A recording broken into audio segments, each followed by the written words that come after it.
even though I realize that this is, in some measure, an act of faith and vision, for we do not now know what benefits await us.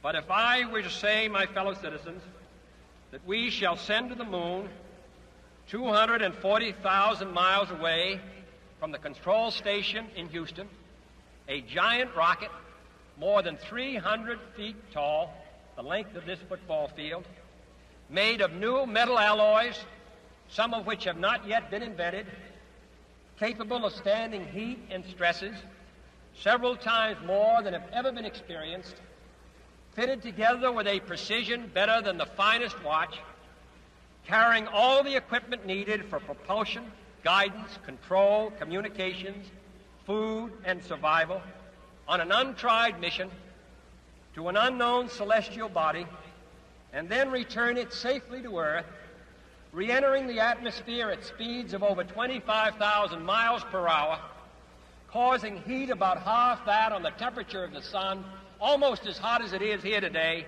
and do all this, and do it right, and do it first before this decade is out, then we must be bold.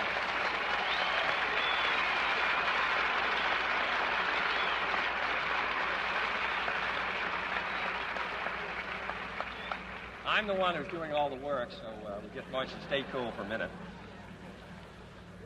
However, I think we're going to do it. And I think that we must pay what needs to be paid.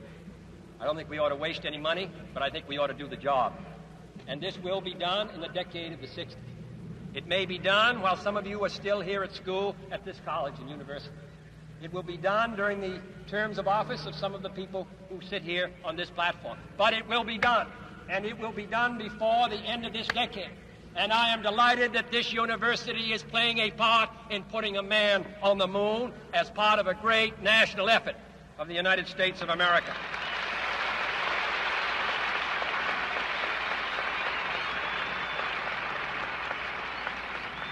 Many years ago, the great British explorer George Mallory, who was to die on Mount Everest, was asked why did he want to climb it.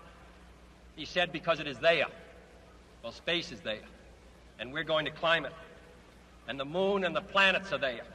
And new hopes for knowledge and peace are there.